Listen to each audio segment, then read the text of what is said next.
Without any delay, we'd like to begin the program. So, as a formal beginning of the program, I would like to request Sri Naveen Kumar, who is the first secretary of Press Information and Culture at Embassy of India, Kathmandu, to kindly begin the program by lighting the panas. I'd also like to request Steve to join in the lighting of the lamp. Thank you. So this is a very traditional Nepali and probably the Indian way of beginning a program by lighting the auspicious lamp. Okay, so let's get started. I'm really excited to do this. This is my first trip over to Nepal, and it's been fantastic. It's a beautiful place with a lot of beautiful people I've seen, and I hope to not only see these beautiful people, but to hear them. I think we have some fantastic musicians who are with me. I'll introduce myself briefly, as you already heard from Rajan. My name is Stephen Goldfarb. I'm a particle physicist. I work for the University of Melbourne in Australia, but I work at CERN, which is the European Laboratory for Particle Physics in Geneva, Switzerland. Why science and music? What is the relationship? Why would somebody bother spending their time on this? It turned out this person here, Fabiola Gianotti, she was the head of our experiment. She's a spokesperson for the Atlas experiment.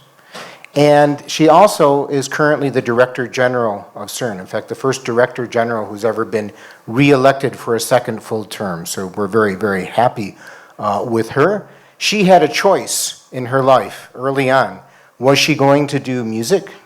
She was ready to go and study music seriously at a conservatory, or science, which was also a true love of hers. She ended up, thankfully for us, choosing science. But her music is very good as well. So why is that? A lot of people think, well, if you're doing science, you must have a big brain. You think you're a very, very smart person. I kind of disagree with that, knowing my colleagues. But they're all bright. I shouldn't say that. They're all bright. We have a lot of different functions in our brain. We use it for different things. And different parts of our brain, over time, we have found out will tune in depending on the activity that we're doing. So you can see if you're touching something with your hands, you have a certain part of your brain that will light up. We can measure this now. We can tell if you're tasting something, another part of your brain gets activated. In order to see, surprisingly, in the back of your brain, you have your visual cortex here. That's where you can process the light that's come in through your eyes. For hearing, closer to the ears, you have some lobe, and also for smell towards the front there. So you have different sensories are activating different parts of your brain. Is the fact that when you are creating music, almost all of your brain gets used. You're activating all of these different senses. You're involved in seeing things and listening, even the sense of smell of the instrument. Everything is being activated when you're making music. So my goal this evening is to help all of you activate all of your senses. What we're doing tonight is what we call the physics of music and the music of physics. We're going to learn a bit about the physics behind the music, as well as hearing a little bit of the music that is behind physics. We'll do that at the very end. You're going to hear a little bit of the music of physics, because actually the universe makes noises, sounds, even. Me, Sushant Chaudhary, I'm a Hindustani vocal teacher in Embassy of India, SVCC, Swami Vivekananda Cultural Center. So today, I'll be basically focusing on two instruments. One is that you can see, it is called as tabla. The other instrument is called tanpura. Okay, so as you all know, and Steve has told you, that today's performance or today's musical evening is not only the performance of the music, it goes with the subject that is called the physics. So this is the instrument, this is, I believe, the only instrument in the world which is not a solo instrument. That means you will not hear, you will not come to know that somebody is going to, today somebody will recite Tanpura recital. It's not that. Tanpura is basically an instrument to be played and to create the ambience of music. Like if I sing, suppose sa, no, sa, re, ga, like I'm singing sa, which is the scale, re, which is the flat version of re, sa, re, ga. If I sing sa, re, so if I keep singing sa, re, ga, ma, pa, ma, ga, re, sa, you'll feel that okay, fine, in this rag, the Shuddha Rishabh, the natural re is being used. But if I sing sa, re, so that becomes dominant. If I open the sound, ghen, if I say ghe, ghe, see the difference between ghen and ghe. So these are syllables, different syllables of tabla, and if we mix it, then it becomes the bowls. Like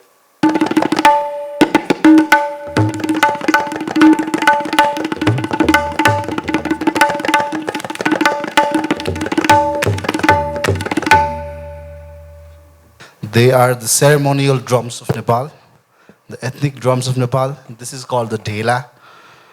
This is the tamko. This is the chabrung. So actually this is played on both sides, but for now, I've set it up this way. So the sounds, very simple, basic sounds. You can play them with the hands, or you can play them with the stick, or with a mallet, which gives a rounder kind of sound. Other things I have here are little toys. So it's interesting to create sounds with them.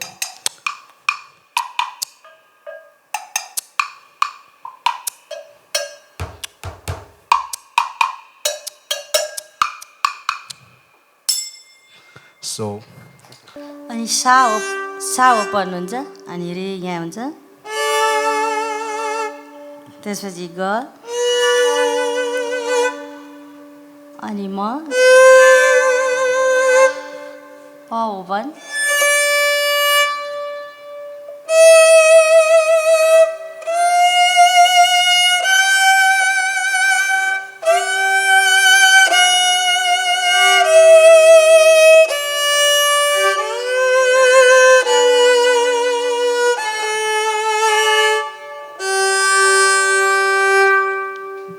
My name is Ravi Kapali from Bhaktapur.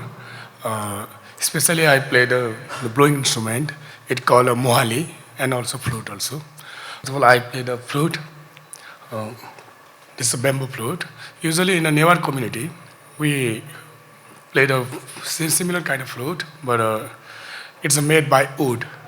So it's called a basuri, but made by wood. But I play a bamboo flute.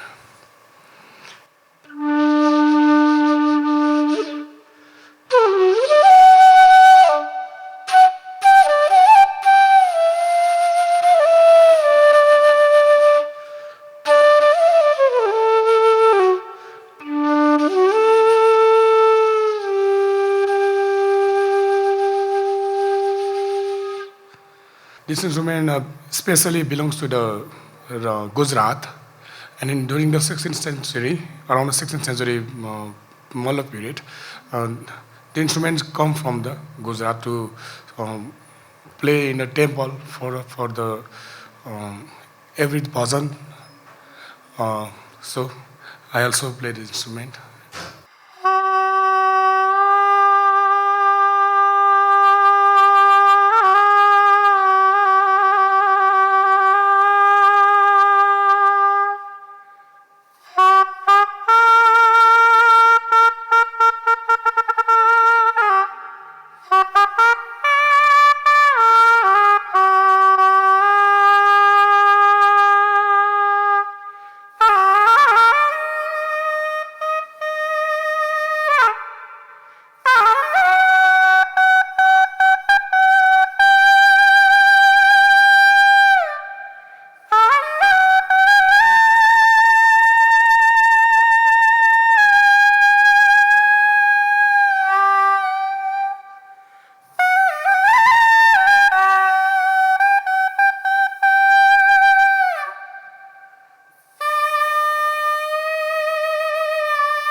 We're going to get into some science just a little bit in here.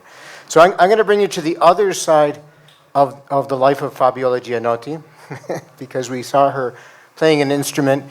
Here we get to see her conducting a group of scientists. So this was a very special event for us. This was 10 years ago. And that was at a time where two major experiments on the Large Hadron Collider at CERN had just discovered something that they had been looking for nearly half a century. It's a presentation that she's making here. And it's a very technical presentation. You can sort of see from her slides. I put up the slide, which I thought was the easiest to understand, actually.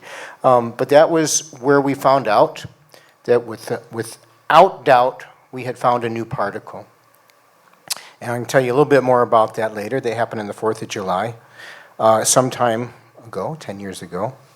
What was interesting to me about this, aside from the fact that it was a great discovery that helped our understanding of the universe, was that during the following week, we had media all over the place. And you can see some even from India, Al Jazeera, The Economist, a lot of press from all over the world, including, and what astonishes me the most of all of this, is Auto World magazine. So this is a magazine of cars. They don't usually have science on the front cover, but you can see her on the front cover of that.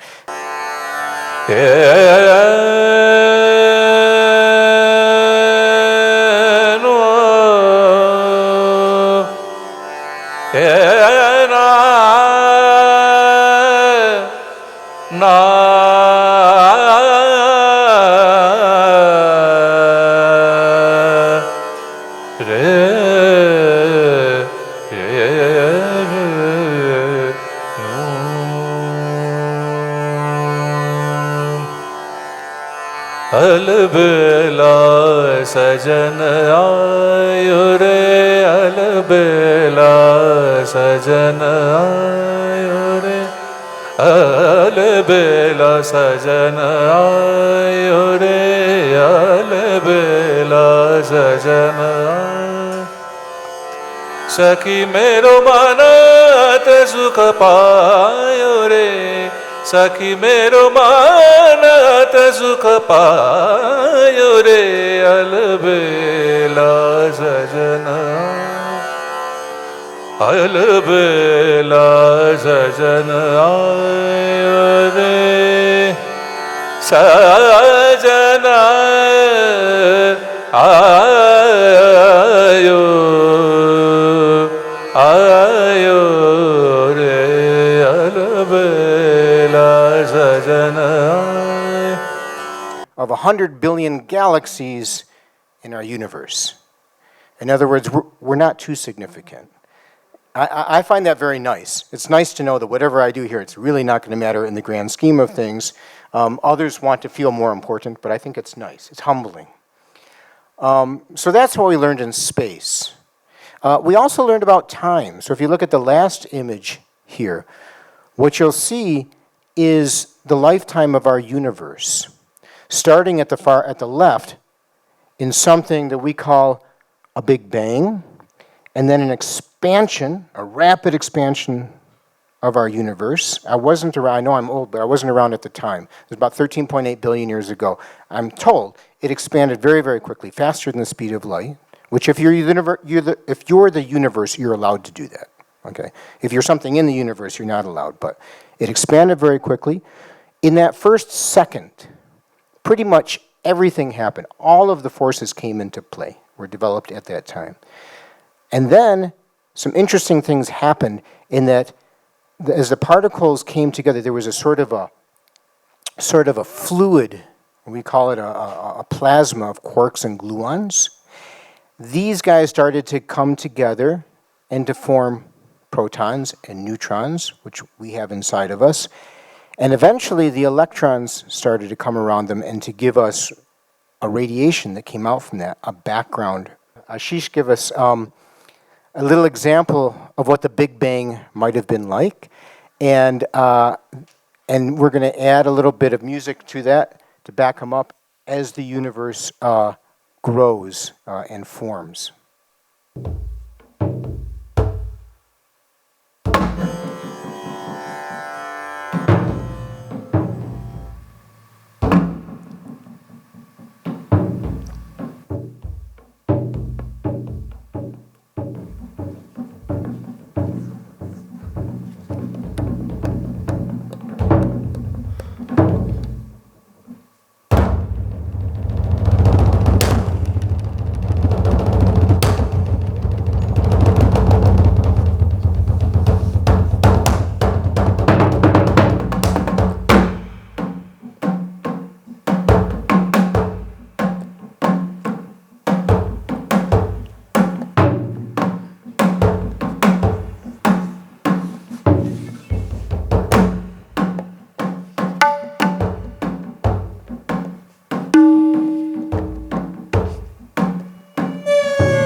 as Steve said, you can join. You can join by clap.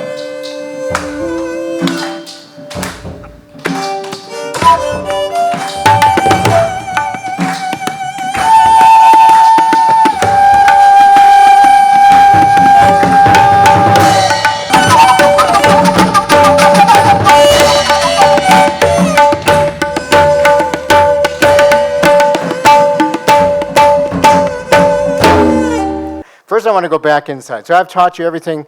Here we learned everything that, that we learned about looking out at our universe, but we still have to look back in. So in looking close at my friend Eva's hair, again, by the way, it's going to be her birthday soon. I'll tell her that she was on display here. Here we learned about her hair and that it was made out of cells. Okay, as we started to develop our microscopes, we learned that cells were made out of molecules, and this is actually the molecule that makes up hair here.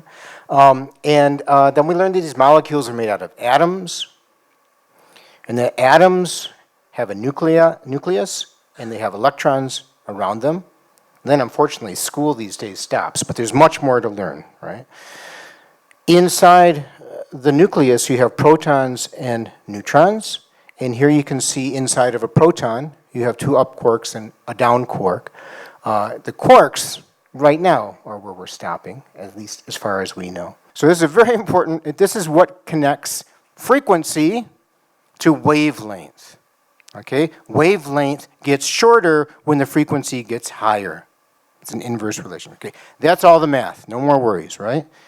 So just to give you a little illustration of this, when you have a longer wavelength, then you're not going to be able to look at things that are as small. If you really want to probe inside of nature, you need to have shorter wavelengths, so we need higher energy.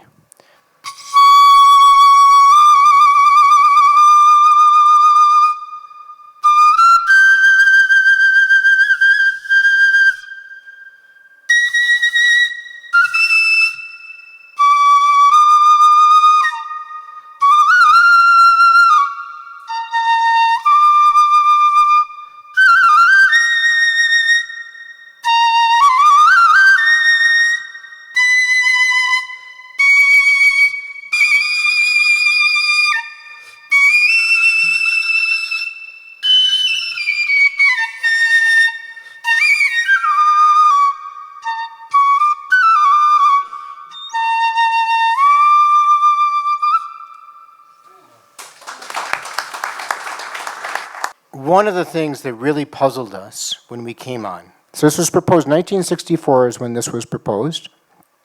We looked for many, many years. 48 years later, the Atlas and CMS experiments finally found it. We saw evidence for a particle that transformed into other particles the way that was proposed in their theory. This was a really, really important step forward.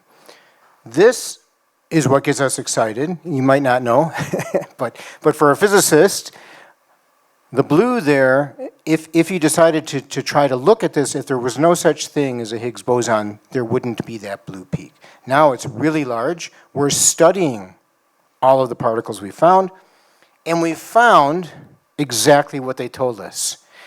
So I'm going to walk you through. Now I did some math before. Now I'm going to show you a plot. Don't be scared. No one's run away screaming yet, okay? That plot shows you that as the particles grow in mass, they interact more with the field. So we still have a few things we haven't figured out. We're not done yet, okay? A lot of people wondered, you found the Higgs boson, we're all done, right? We're not. We have some questions which are very fundamental to us that we're still trying to answer. Where do we come from and where are we going? We can see here something very interesting. It might surprise you. We had the Big Bang. I already showed that before. The universe expanded.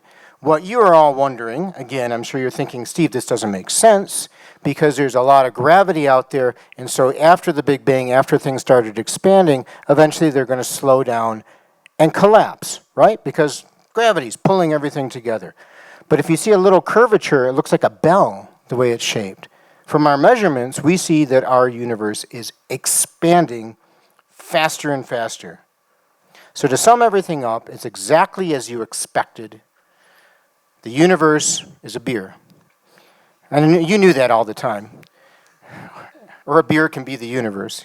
The stars and planets, us, we're nothing. We really are nothing. I hope that doesn't disappoint anyone, but we're 0.5% of our universe. The rest of the foam up there on top, 4.5%, is interstellar gas in between the galaxies and between the stars. Then there's this famous dark matter. But then the vast majority, 2/3 of our universe, is this energy that's making us explode. It's making us get bigger and bigger. I have heard from a jazz musician, but I'm sure it was said before him, that the music is not the notes, but the music is the space between the notes. So we're going to listen here to the Moali and listen that he's going to play some notes, right? But you're going to hear a lot going on in between the notes.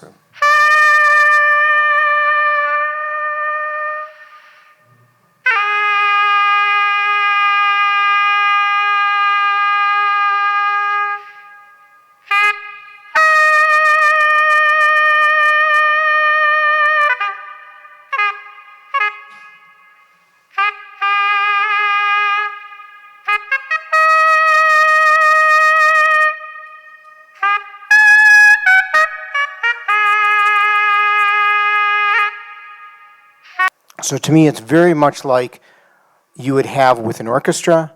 You need everyone here. Everyone has to pull their part to do their job, to make the whole thing work, to make beautiful music together. Another good example of an orchestra that has played at CERN, a member over there.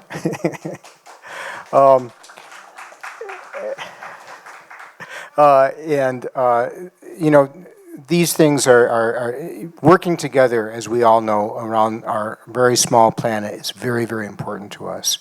So we're going to do an example here. Barta is going to lead us. We're going to make some music together.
I'll take you on one last. We've had a very nice voyage here to learn a little bit about our world and to hear about our world.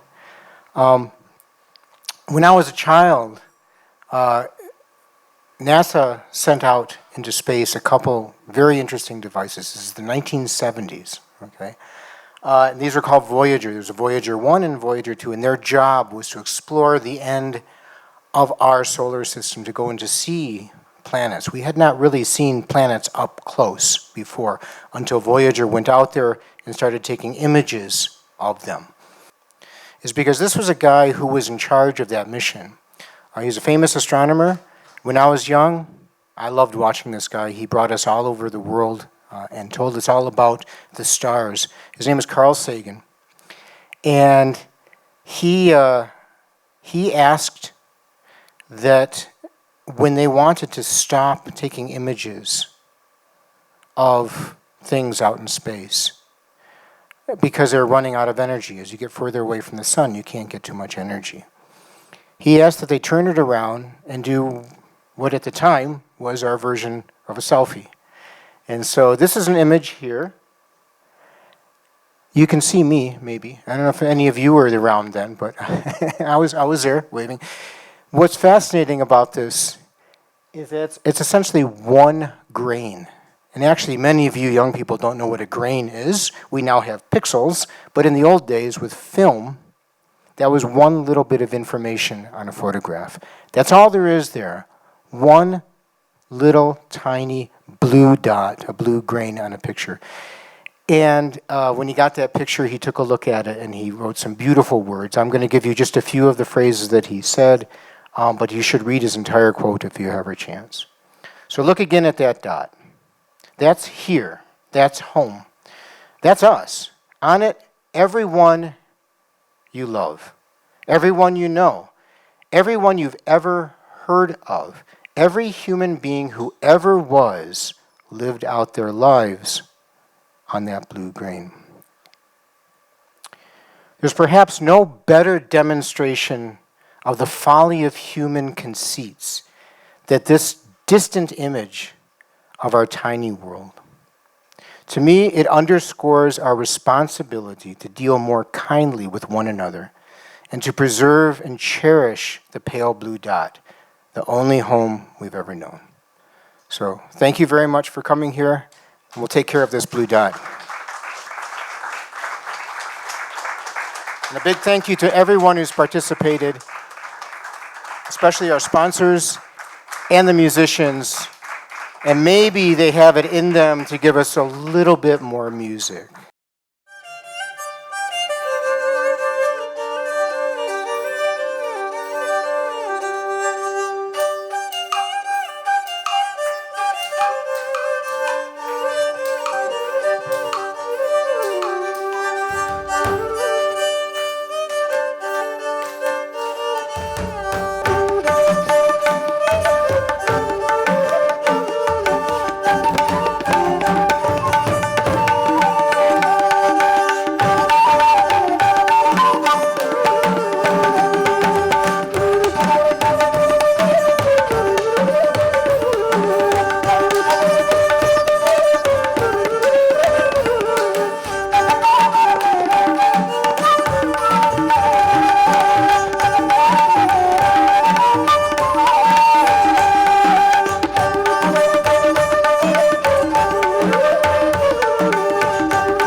I express my sincere gratitude to Stephen and all the artists present over here for an interesting illustration of the physics of music and the music of physics. I hope the today's program helped everyone to expand their horizon, certainly expand the universe. Thank you so much. Thank you. We wish to do similar events in future again. Thank you.